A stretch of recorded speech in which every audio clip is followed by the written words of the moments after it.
And welcome everyone. Thanks for attending this week's virtual training. We're so glad you're all here. Our volunteers provide this training to you weekly, and you're encouraged to invite others, as Caleb is doing right now, and share what you've learned, share the links and the materials from the trainings afterwards. It is provided free of charge. At this time, we are not providing certificates of attendance. The training is recorded, and when possible, the trainings will be available on AFM's YouTube channel for future viewing. Since this is a 1-hour training, we always start with training, and would love for you to introduce yourselves in the chat feature in Zoom. And then at the end of the training, Jose, AFM's fire safety advocate, will host tea time with you all. And you're invited to stay to ask additional questions, to discuss other topics pertinent to the fire service. We'll keep your microphones muted during the training, but if you have questions, feel free to unmute yourself and ask. And Jose is going to get us started with some words of encouragement. Welcome, everyone.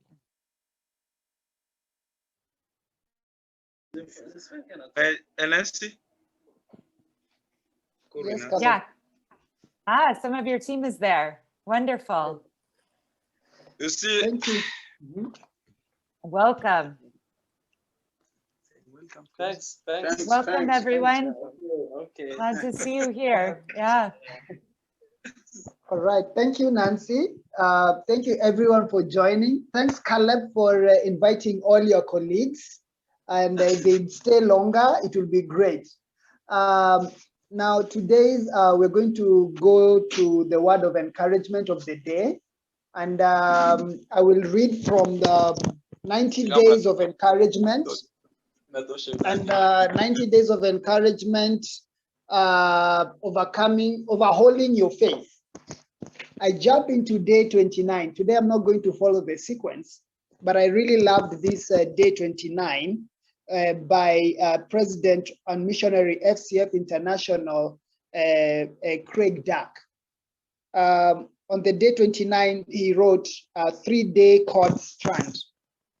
And I read, he says, read Ecclesiastes chapter 4, verse 9 to 12.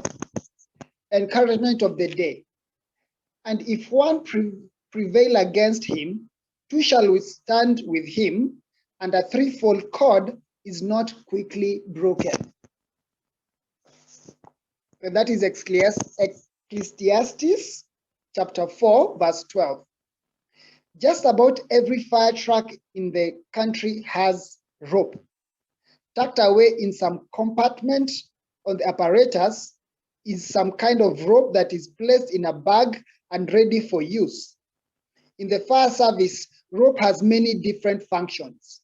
Rope can be used for hoisting up an equipment or to upper floors, rescuing civilians, or pulling objects in the direction you want them to go. Over the years, the rope we use has changed. Years ago, responders used manila with rope years ago, first responders used manila rope with multiple strands. Today we use synthetic rope, but it still has multiple parts which make the rope strong.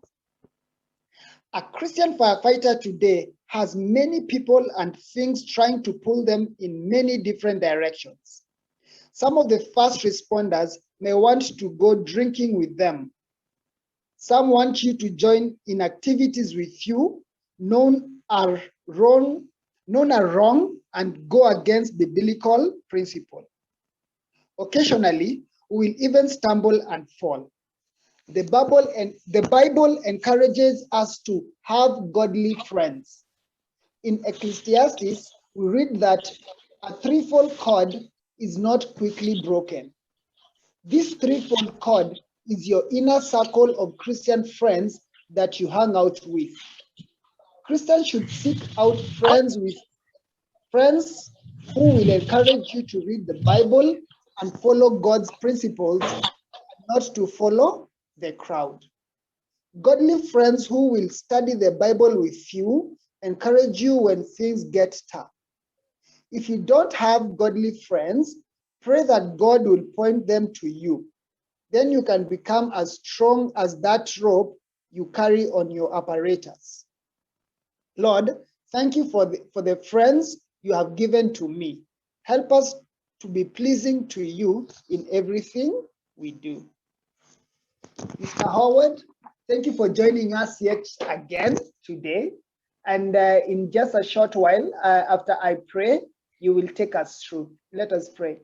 Dear Heavenly Father, thank you for giving us this chance to listen to what Mr. Howard has for us. And Lord, we ask you that you give us a clear connection, internet connection, so that we can learn from Mr. Howard. Lord, we pray that every person who wants to join through to manage to come and listen in. I pray this all, trusting and believing in Jesus' name. Amen.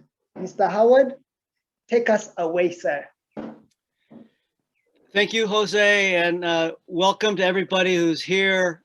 I'm going to switch over to my PowerPoint and get started on my presentation. All right, so I trust you can see my screen and you can hear me okay. If there's any problems, Jose or Nancy, jump in real quick and tell me. So I'm thrilled to be back with all of you. I love teaching. In fact, I've recently retired from active fire service in order to spend more time teaching and also doing some of the other work that I professionally do.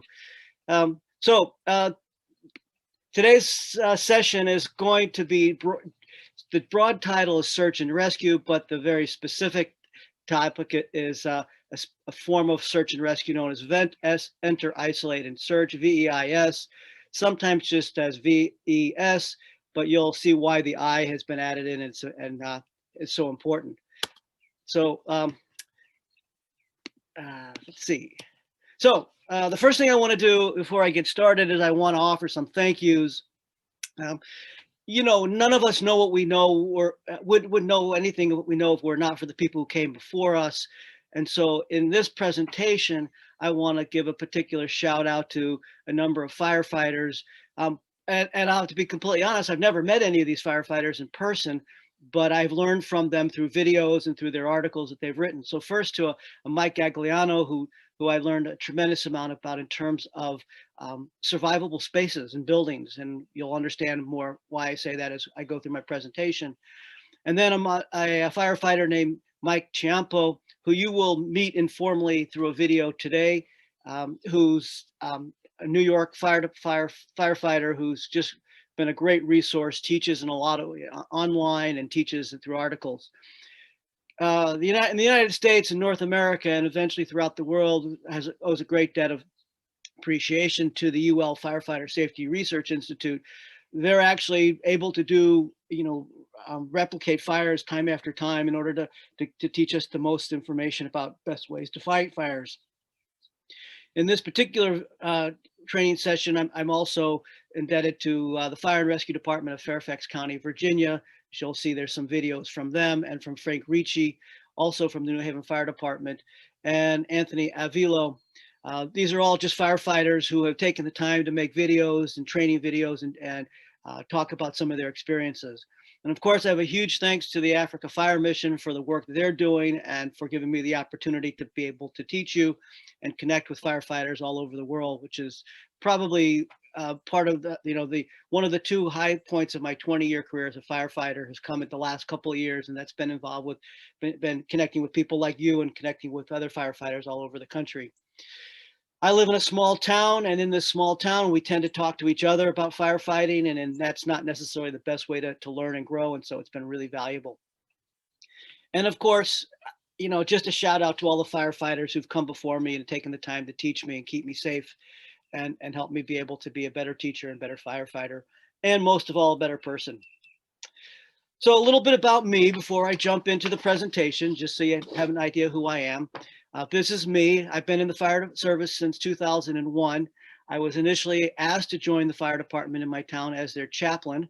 I agreed to do it only if they would let me be trained as a firefighter.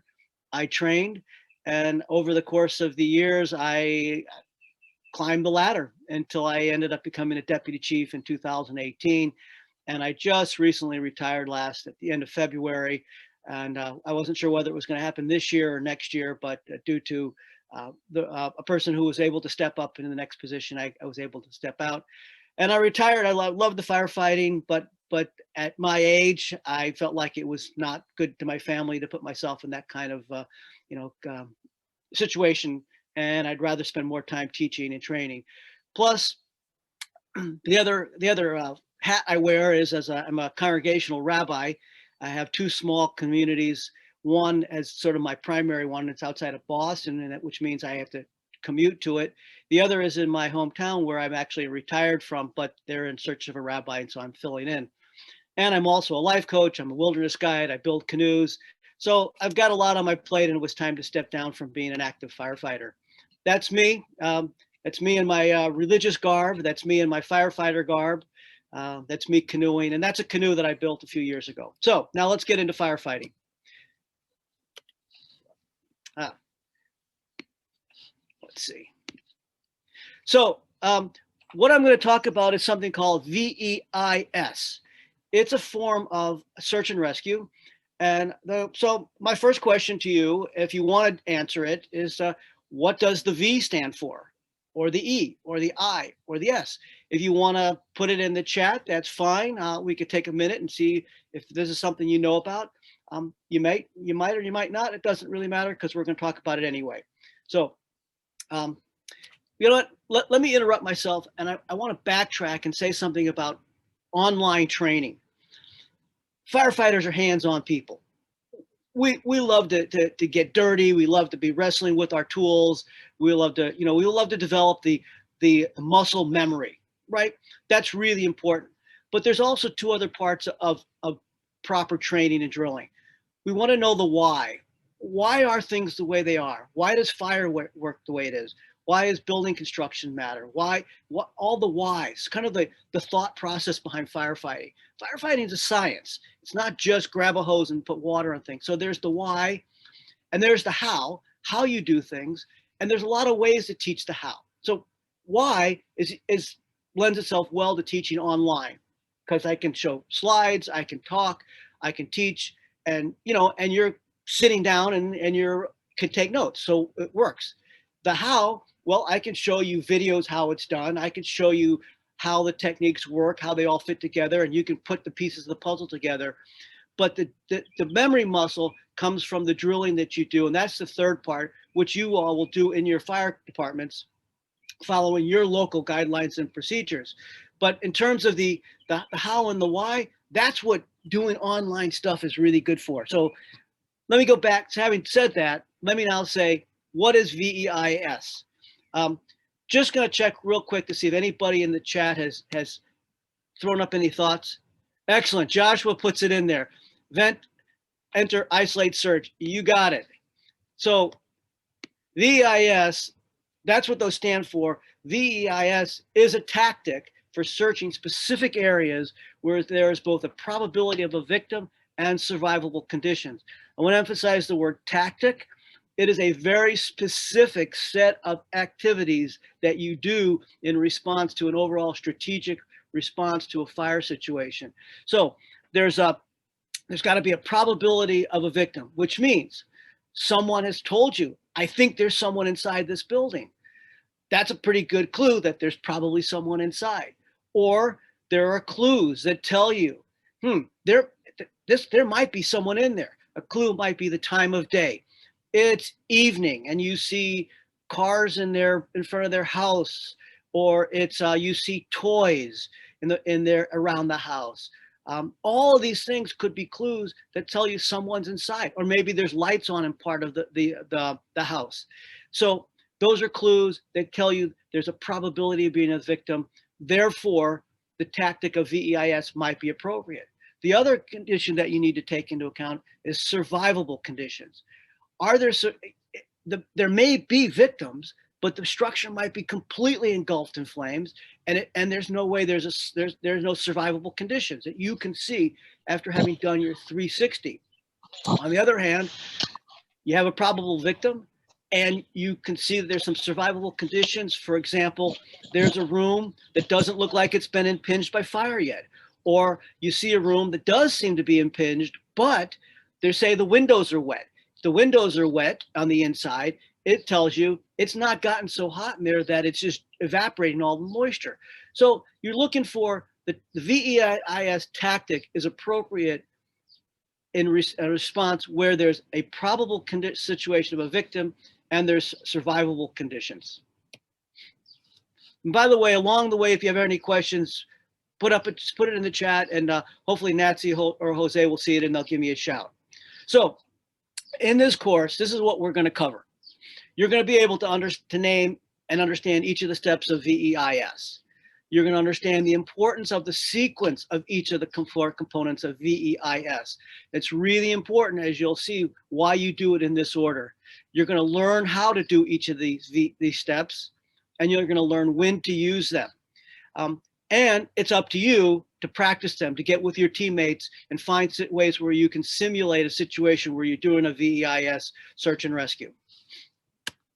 So before I really get into this, I want to bring up this quote that it's sort of every firefighter in North America gets imprinted upon them early on in the game. It comes from a firefighter chief from the New York Fire Department. And it's this very short statement. It says, "We risk a lot to save a lot. We risk little to save little. We risk nothing to save nothing." So if we're going to risk a lot, we need to understand what we're risking, and what we're getting involved with. And that's where the how and the why fit in. So V.E.I.S. V, it stands for vent. So what is venting? Venting is opening up the space to allow the pressurized hot air and smoke to vent, to go out. As we know that high pressure goes to low pressure, hot goes to cold. So once you open the window or a door or anything that's blocking air from getting into the fire, once you open it up, the smoke and the fire and the heat's going to head for that entrance point. So venting is the first thing that happens, because if you're going into a room to look for someone, you're going to have to open up the wall to get in. Second step, you enter.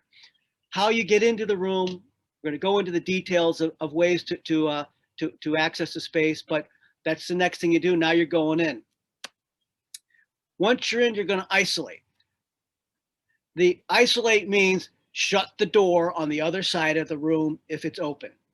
And I'm going to go through at the end, by the end of this slide. If you remember nothing else, I hope you're going to remember the importance of isolating, of creating a block, some kind of membrane or block between wind, fire, smoke, and where your potential victim is and where you're going. And you'll see why that makes a huge difference. Finally, there's the search, and we're going to talk a little bit about the searching methods. And a lot of the search aspect is really locally driven. I don't know what your buildings are like. I don't know what your homes look like and how they're built, and versus how they are here where I live. I know our typical bedroom, our typical room in a house, what an average house size is, what would be involved in searching. But in your homes, in your businesses, the structures might be divided up differently. So every district is different, and the structures of the buildings are different. Probably in Zambia, you use different kind of building materials than you maybe use in Kenya, or it's all different. So that part really becomes very specific to your knowing your buildings. So the first thing that you're going to do when you arrive at a structure is a size up. Now, you all know about the size up. You do a 360, but a quick size up is always warranted. It's always the first thing. And in that size up, not only are you looking for the hazards around the building, and you're looking for if you can see where the seat of the fire is, any of those sorts of things. You're also looking, are there potentially survivable spaces in this building? So size up, always critical. And the other thing that the size up is going to tell you right off the bat is whether this is a go or no go situation with regards to entering this building. I did a presentation a few weeks ago on the whole concept of go, no go, and how you make those determinations. So I'm not going to go into that too much depth, but I will say a little bit more about that before I do move on. So when you're doing this, trying to decide go, no go, you know, do I go into this building to look for victims? Do I go into this building to fight the fire or not? You want to take into consideration the rescue, what we call the rescue profile. In other words, what are we saving? I don't want to risk a firefighter. I don't want to risk my life to save furniture or to save books on a bookshelf. I do want to risk, I will risk myself or other firefighters to save someone else, to save a person. So what are we trying to save? That goes back to that quote, risk a lot to save a lot. Okay. The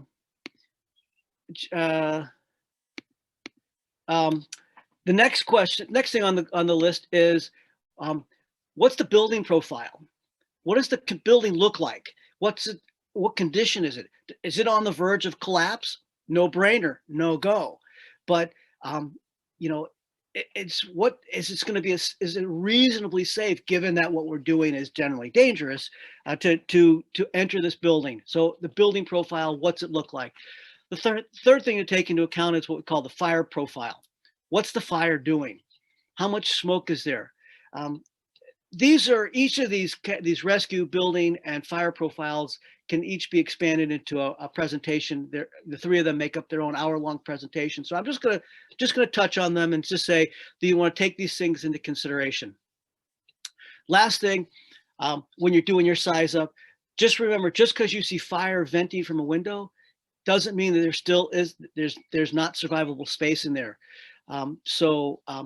You know, fire coming out of a window means that the hot gases are getting oxygen and they're flaming up, but that doesn't mean necessarily that the rest of the room is engulfed. So keep that in mind. So first thing you're gonna do is that size up. Oh. So, okay, now let's get into venting. Venting is opening up the window. Most likely it's a window. Once you open that window, like I said, you're allowing fresh air to come in. Fresh air feeds the fire, and if there's fire in there, there's gonna be a change in the dynamics of the room. And not only are you entering fresh air, but you're now giving it an exit. So you have fresh air coming in, the hot stuff going out. So when you're ready to open the window, you've got to be all set to rock and roll. So you get up to the window. If it's a second floor and you have to go up the ladder, you have to make sure that your partner is ready to follow you up and to do his part, the next part of the task. Or if you're at a ground level, you don't just run up there and pop it open and then say, hey, I opened the window, let's go in. You have to coordinate all your actions so that you're exposing a potential victim to as little of that increased air and oxygen, and also so that you can get in there and out as fast as possible. So you get to the window, you announce to your second that you're taking out the window. When you vent the window, keep in mind that you are creating a flow path for the fire. Depending on how well the building is sealed will determine what happens when you take the window out with your tool. Taking out a window in a building that is already self-ventilated will have less of an effect than taking out a window on a tightly sealed building. When you're venting the window, time is of the essence. The clock has started. You should be prepared to enter that room as soon as the glass shards are cleared from the bottom of the window sash. Remember, when you go to take the victim out, if there's a victim in there, you don't want to drag them across the glass on that window sash. So you want to clear it all out. You also don't want to drag yourself over it. So you're at the window, you've opened it. The first thing you're going to do is you're going to look to see whether you can see a victim or victims. And you're also going to look for the location of the door into the room. Now, I don't know if you are all using thermal imaging cameras, TICs, as we call them, on a routine basis. But if you are, this is a good time to take your TIC and look around the room to see if you get any heat impressions on it that'll might help you know where there's a victim. And it'll also point out to areas where you might not be able to see with your eyes or with the camera, where there might potentially be a victim, for example, behind furniture or in a closet. So you've You open the door. Now, when you open the window, now you're going to use some tools when you do that. I don't know what you guys are carrying on your apparatus or when you routinely respond. These are two tools that we use a lot in our fire scene. The one, I don't know if you can see my pointer, the one with the fork on the end and the point and the adze, that's called a Halogen Bar. That's a step, you'll find that on every fire truck in the United States.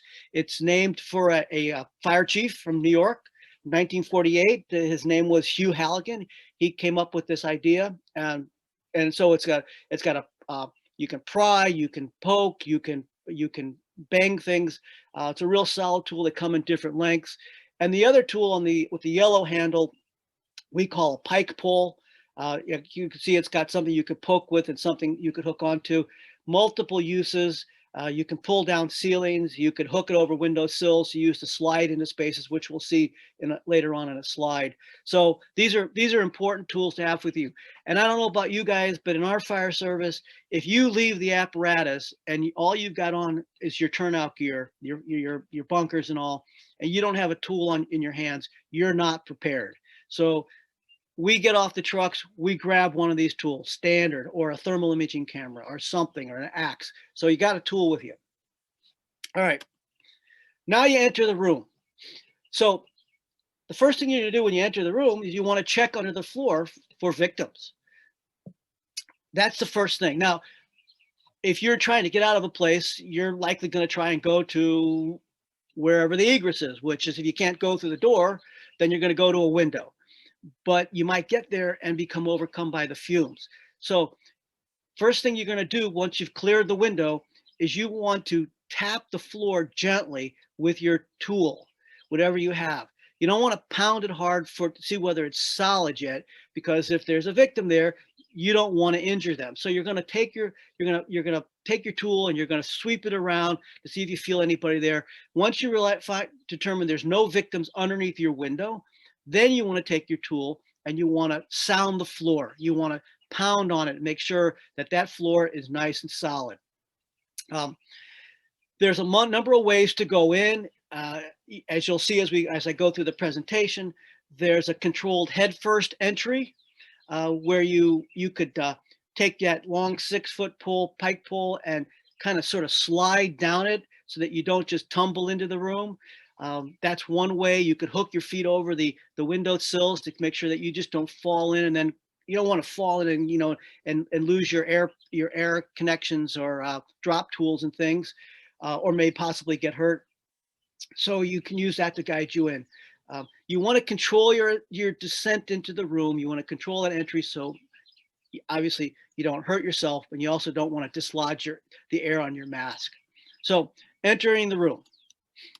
That's the head first entry. Here are a couple of pictures of firefighters doing this. I've explained the why. I've explained how. You can see what they're doing now. It's up to you to do to practice these techniques. Notice how he's sliding down the pole, and on the other side, notice how his feet are hooked into the window. That's to help control that ascent. If he's getting down there and suddenly things go crazy and he needs to get out, at least he can pull himself up some, and his second, who's right behind him, can grab him and pull him up too. So this is a feet first entry, and we're actually going to see him doing this in a video. This is Mike Champel, fellow I've talked about. Notice how he's got one leg over inside the room. Another one is still on his ladder. His head is bent down low. And notice how his left arm is still holding on to the rung of the ladder. This is really important in case he gets in there and he realizes he's got to get out of there. Now he's got a handle on there and he can pull himself back up in a hurry. So I think this is going to play now as a video. Let's see if it comes up.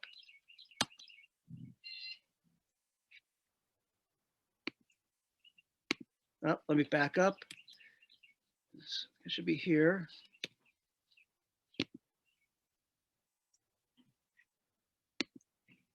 Okay, let me go this way. Try it this way. Yeah, we'll do it this way.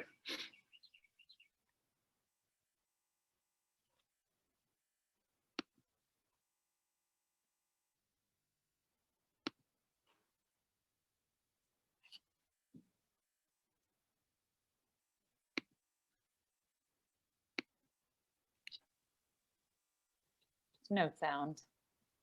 A few. But by the way, I just want to point out that he said V.E.I.S. He didn't say the I. The I was added into this because it helps newer firefighters sort of like drive home the importance of isolation. So V.E.S. and V.E.I.S. are the same thing. Hey, Howard, there's no sound on your video. Oh, coming through. yes. Hang on a second. I forgot because it's playing in my ears. Thanks. You may actually just need to stop the share. What's that?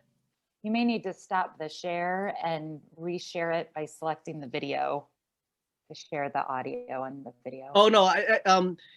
If you could, can you see the screen still? Uh-huh. Okay, you should play it. I have my earbuds in it. You hear it now? In this segment, we're going to talk about V.E.I.S. Yeah. Vent, Enter, and Okay. Search. Many times firefighters will have to perform this in order to get to a rear room where they're cut off by fire in the front and there may be a victim trapped. The V.E.S, we take the window out completely. We can do this with a ladder throw. We can do it with hand tools. In this video, we're going to assume that it's only half a window and that the top half of the window doesn't exist, just to show you the method to get into the window. I'm going to take both of my hand tools up with me, 6-foot hook and my Halogen. Climb the ladder.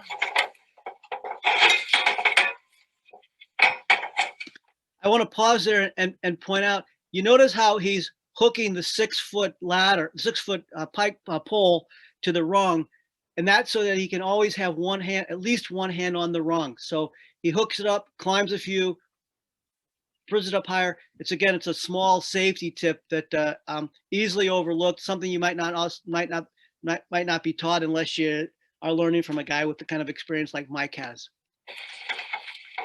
Now I would perform a leg lock maneuver and we take the window. We'd clear the glass, the curtains, and the blinds. We want to let it blow for a minute in case the bedroom door is open.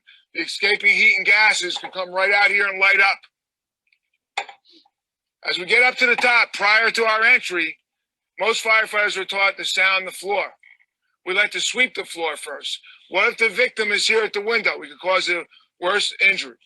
So we'll come up, use the building to protect us. We can sweep, sound the floor, and then we can just drop the Halogen, and we can listen for the sound of the solid floor when it hits. If you notice, I'm protecting my face. I'd have my face piece on with the building. So I climb. I'll leave the hook outside. I'm going to come up, put my left hand here, grab a rung. I'm going to transition in, leg up, slide back quickly, get low in the window. In this position, if the window is wider, I can slide back more, maybe bring my leg in. This window is tighter. I don't have to pull my head up.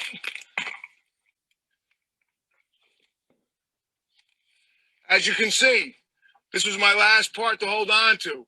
If the room did light up, I could come out and perform a head-first ladder slide. Now that I'm in the window and in the room, I can reach back over and get my 6-foot hook and bring that in.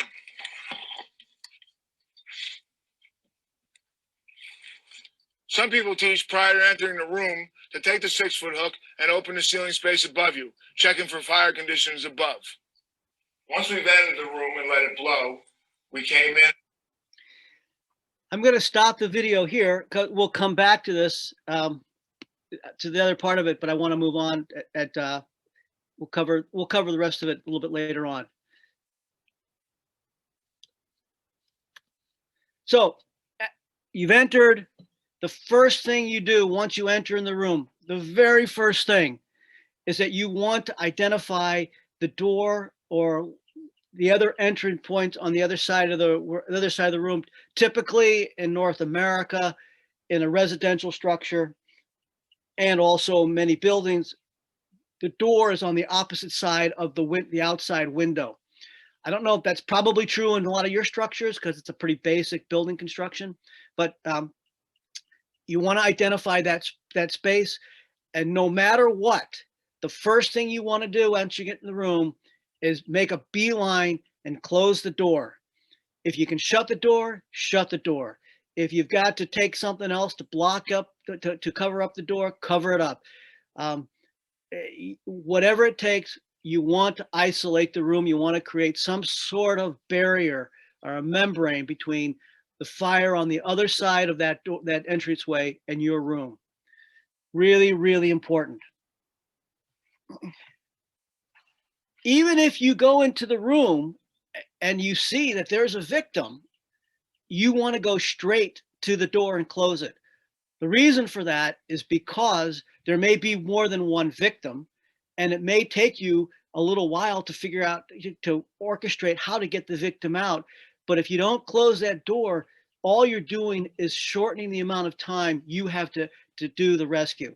Closing the door is critical.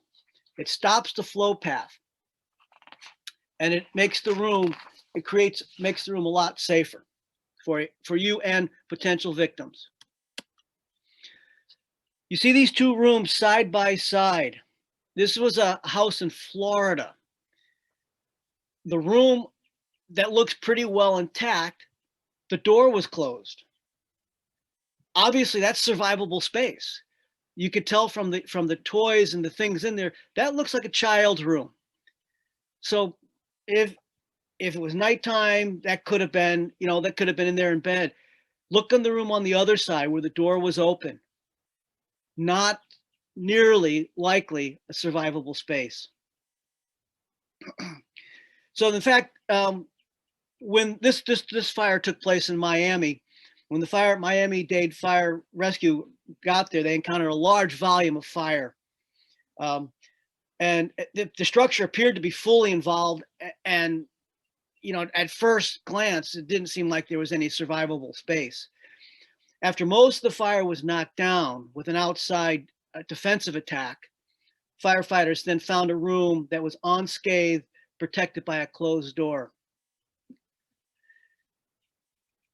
The lesson for us is that don't give up so quickly on occupants in a dwelling that looks like it's not survivable, like they can't survive. If they're in a room with a closed door, even when there's a lot of heavy fire, it's possible for them to survive. Here's another example of what the difference having closed doors can make. That's why it's so important when you vent, enter, and then you make that beeline to isolate, to close the door of the room if it's not already, if it's not closed. And this, by the way, is a really, really important thing to teach your community members with regards to fire safety. Sleep with your bedroom doors closed. It can make the difference. Those fires get started, the fumes fill into the room, you become knocked out by them, the door is open, you don't survive. But you don't survive, first of all, because of the fumes. But if you close the door, you delay the fumes, you give yourself a chance, more of a chance of surviving. So let's see if I can get this video to play. Here we go.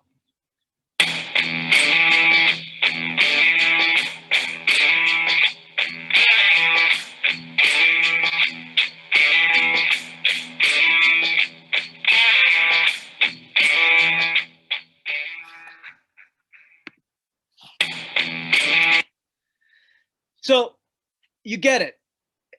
That's V.E.I.S, right? You vent, you enter, you isolate, then you search the room.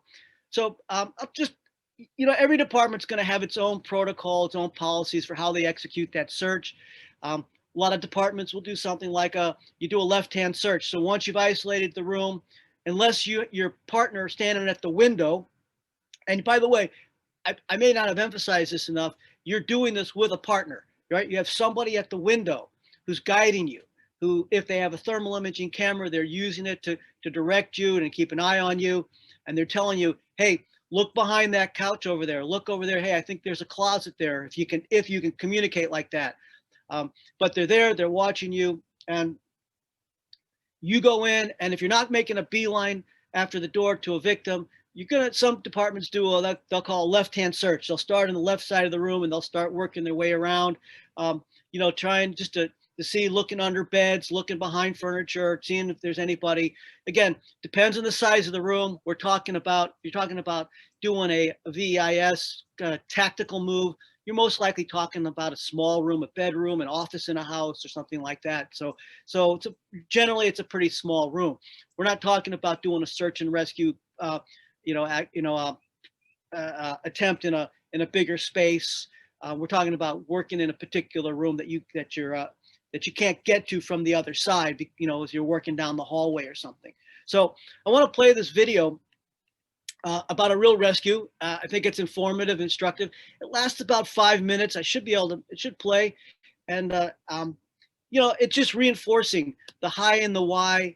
And then it'll show you techniques, how it's done. And again, I want to say it comes back on you guys to go back to your departments and say, let's do a drill. Let's practice the entering. Let's practice, to develop the muscle memory and to start thinking about when and how we want to do this.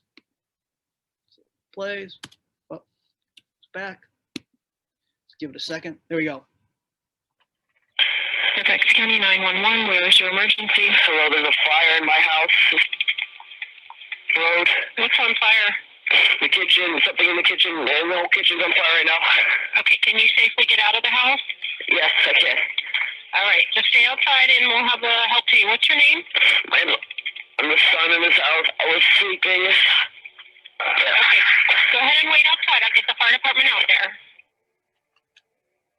That evening, about 1 o'clock in the morning, we were dispatched to a house fire. It was a very cold evening. It was probably somewhere about 10 to 14 degrees. I was called in by a child, a male. Usually if a call comes out at that time, it's usually a working fire. So got dressed pretty quickly and head out the door. Our MCT, the computer, sat there and told all the units that were en route to the fire that everybody was out of the house. There's one person who's standing in the driveway. He comes down, meets us, tells us no one's in the house, and he's there by himself, and he thinks the fire's in the kitchen. And after all the units got on scene, they pulled a hose line. They started masking up to extinguish the fire. Kyle and I, we were paired up, and we went inside. Myself and Vinny went in ahead of the hose line, the engine crew behind us. As we were going in, the smoke was real thick, real oily, I guess, for a lack of better words. You couldn't wipe it off your mask. We did a left-hand search, came to the kitchen area, and the flames started rolling over our heads. The hose line passes us. They hit an attack on the fire, and Kyle tells me, he said, "Hey, let's go right. Let's finish the search." He passes me. I grab his shoulder. I say, "Wait, do you hear that?" And that's when you could hear her cry out for help.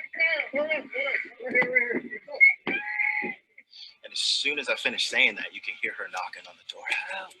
Help me, somebody help me.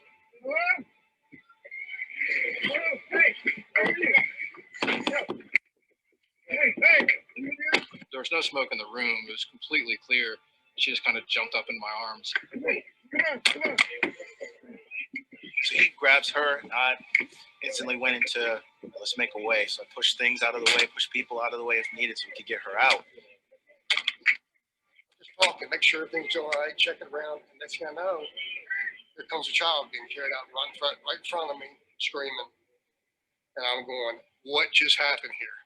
There was a lot of chaos going on. And when we heard the radio traffic that they had found somebody inside, I think everybody kind of expected the worst from the conditions, the smoke and the heat. I noticed that there was no soot on her. She didn't have any signs of smoke inhalation or anything like that. She was just completely clean due to the closed door.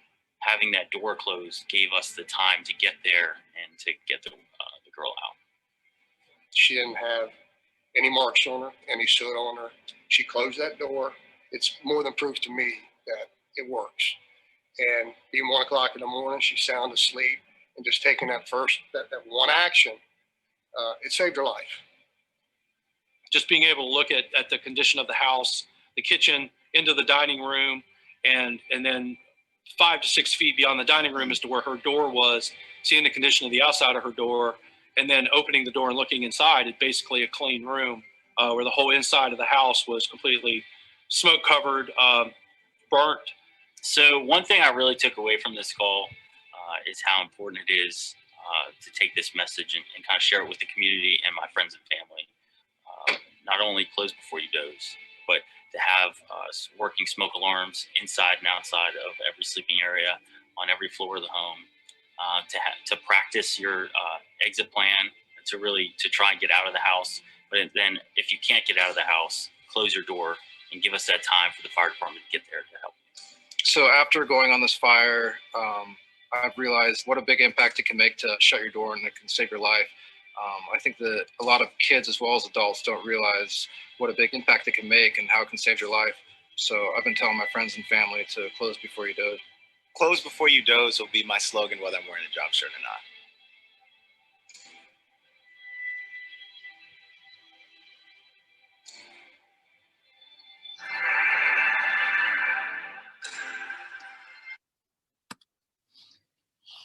So that video really sums it up. Didn't specifically talk about the vent and the entry part of the process, but it really highlights how important the isolation of the closing the door is, and how that closed door saved that girl's life. It's pretty impressive. And of course, I want to highlight the fact that these guys went in. They said, Kyle and Vinny said, they went in before the hose line. You know, we often say, you know, you sometimes we teach that kind of, you got to have a hose line with you. You got to have that. You got to have your defense with you. But they went in before without it, because that's what you do when you're doing V.E.I.S. You're not taking a hose line in with you. You're going in without it because you think it's a survivable condition for you and for a person. So I just wanted to highlight that point. So then once you're in, now you're talking about a search, and I'm not going to spend a lot of time about that. Again, like I said, that a lot of that depends on your locale. But when you're doing the search in this V.E.I.S. method, your second, there's two firefighters. Your second is at the egress, at the entrance point where you came in, whether it's the top of the ladder or just at the window, and you're monitoring what your partner is doing inside. And what this firefighter is showing is he's down on his hands and knees. He's reaching around. He's showing two techniques, one on his hands and knees, the other sort of doing a duck walk. And what he's doing in the third picture, where he's lying on his belly, is that he's gotten to the entrance to the doorway, and now he's just doing a real quick search on the other side. He's got his feet locked on either side of the door so he doesn't lose his orientation, and he can pull himself back in real quick. He's just doing a quick sweep on the outside to make sure that there's nobody there. And once he determines that there's no victims right out there, he's going to pull himself back in, close the door, and proceed to search the rest of the room that he's in. I think we have time for this one last video, the story of these two guys. They talk about some of these techniques. I think it's worth it. So let me play this last video for you guys. Whoops. Takes a second to come on.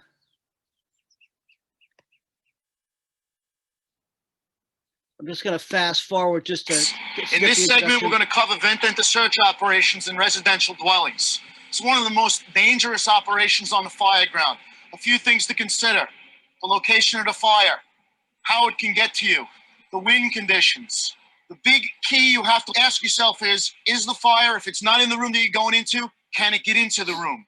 That will be based on if the door is open. The race is really, can I get to the door and close it before the fire gets there? If the answer is no, then I might only be doing a tool sweep inside that room. If I try and make it to that door and the fire beats me there, I might get myself trapped inside that room. Remember, that window that you break is also your exit out of the building. So when we break the window, we want to clear the entire window, the sash, everything, so that it's a clean entrance in and a clean exit out. Another point is, remember, you are creating a vent point. That vent point, if the fire has nowhere else to go, that's where it's coming. So this cannot be a lollygag type operation. This is a quick in, create a barrier for yourself, search it, and a quick out. Remember, when we V.E.S, we're trying to V.E.S in a bedroom. We want to be able to V.E.S in an area that we can create a barrier to give ourselves protection while we're making that search. Even if you find the victim, continue to the door to close the door. That's going to give you more time to remove the victim, and it's also going to ensure that you search the complete room. We've seen it time and time again where firefighters enter, they go to make their search, they're pushed out because they don't close that door, and they fail to search the other half of the room.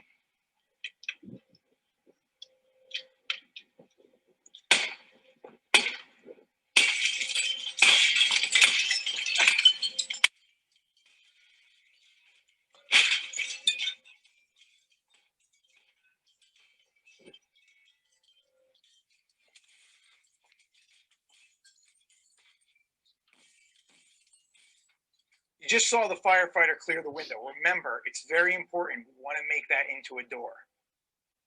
Once the firefighter cleared the window, it's extremely important to probe before you sound the floor.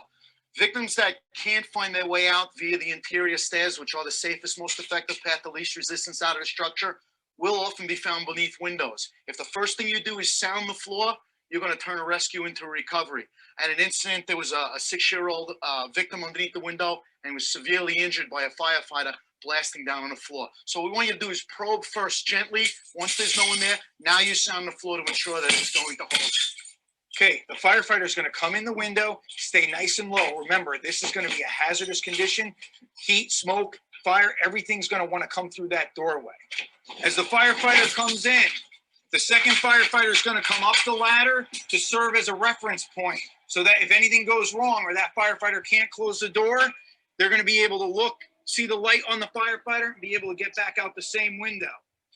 As the firefighter gets to the door, this is where he's going to check for those conditions. If things are tenable, he might take a quick look in the hallway, especially if he has a camera. Remember, you don't want to pass that interior stair, but you might have a victim right there in an exit path. So you may make that quick grab. It's extremely important, though, at some point, that door has to be closed because remember, you've created a vent point, the fire's coming your way if it has nowhere else to go. That door will buy you time and save your life and allow you to make the search of this room here. And this operation is not something that occurs independently.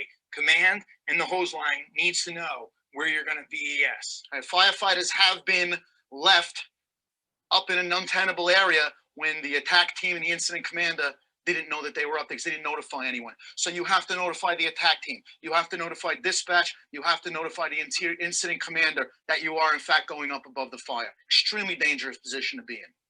Once the door is shut, note you already vented the window. You're going to automatically reduce the carbon monoxide, the hydrogen cyanide. You're going to increase visibility right off the bat. So you're really making it conducive to conduct a really good search. And one firefighter should have no problem searching a small bedroom and using the other firefighter on the window as a reference point to get out. We just covered vent and search operations in residential dwellings. A few points we want to make before we close. First is that in a residential dwelling, victims are not always going to be alone. So you want to make sure that you probe around if you do find a victim. Think about your own home. Would parents leave the house without their children? Oftentimes we find a larger victim first, and in our haste to get them out, we forget about the kid that is maybe laying right next to them, especially if it's an infant. So if you find a victim, especially a larger victim, in a place that you know has children inside, you want to sweep around that area, ensure that there's no one else there before you remove the victim. On normal search tactics, remember, we don't want to be moving furniture around the room. That helps give us a reference point to how the room's set up in case if we do get lost in some operation, but also it prevents us from covering over a victim. There's one more thing that's critical here. Patrick Brown wrote a great article for the Globe Supplement with this, is if a firefighter has to bail from a superheated environment and you see steam or what the gear is what we call off-gassing, there's a tendency on the fire ground to put a hose line on that firefighter. Remember, if we put a hose line on the firefighter, it compresses the gear. It also saturates the gear with moisture, and the firefighter is going to get burned. So what we want to do is remove the firefighter from that environment and take their gear off. Just remember, don't put a hose line on a firefighter. Good point, Frank. In closing, remember. So, that last video really kind of covers everything. Once again, it's a bit dated in the sense that they don't use the I in there. When they talk about it, they said V.E.I.S. But as you can see, the isolation of the door is so important. It's such a critical step that it's now V.E.I.S. so that we make sure that that piece doesn't get left out, which is, when it's got to be part of the muscle memory in your brain, that I've got to do all 4 steps. And if you don't say the I part, it's easy to kind of forget that in the moment. So bottom line, close the door. That's your primary objective. And that's a really great fire safety tip to teach your community members. So let's just summarize and as I wrap up. So V.E.I.S. summary is you start with a 360 degree size up. You need to presume that there's a victim. You need to be able to have a sense that there's a survivable space, and you need to ask yourself, do I have the resources to do this? If you're a team of 4, and 2 of you are going to do a V.E.I.S. and 2 of you are on the other side, maybe that's what you have to do, but you have to ask, is that enough? If you're a team of 3, can you do it? So do you have the resources? That's an important question. We need to always ask ourselves that whenever we're about to do something. And by the way, just as a footnote to that, if you ask yourself, do I have enough resources, and you think you might not, that you need to start calling for mutual aid. It's better to have people standing around because there's nothing for them to do than it is to be standing there wishing you had people with you to help out. So then once you've done those first 4 preliminary steps, then you vent the room that you're entering into. You're going to enter it. Oops, I misspelled enter, put an extra E in there. You're going to enter it as it was described. You're going to make sure there's no victim below the window. You're going to sound the floor. You're going to enter in. You're going to make a beeline to isolate the room by closing the door on the other side. Then you're going to engage in your search, and then you're going to get out. Just a quick note about the search. Generally speaking, if you're naming the walls or numbering the walls to help you keep your orientation, the outside wall that you enter in would be 1. Usually to your left would be 2. The door on the room on the wall on the opposite side with the door would be 3. 4 would be the other wall. So just for numbering them, if you do that as part of your SOPs when you're doing searches or you're doing the V.E.I.S.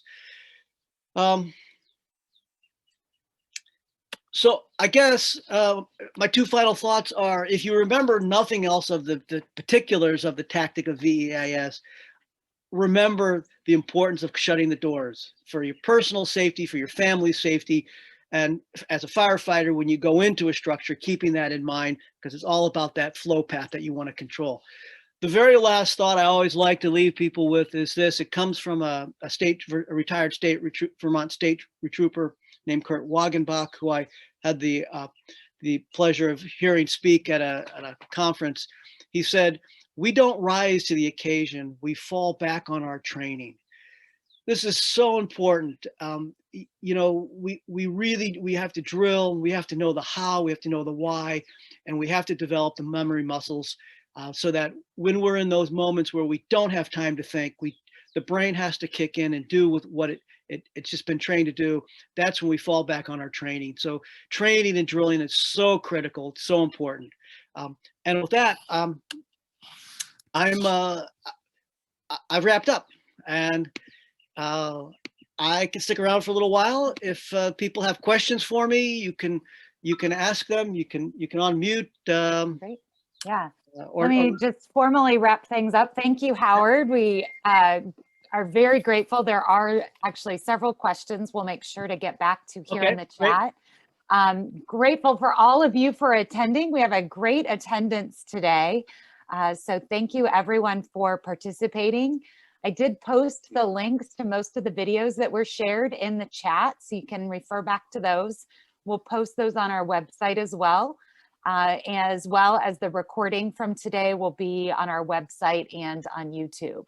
So we do ask that you complete the online evaluation. We will send that to you in email so that we can continue to improve our trainings. And you'll be able to use the same link to log into the next training. So remember, a better fire service starts with you. Thank you all for participating.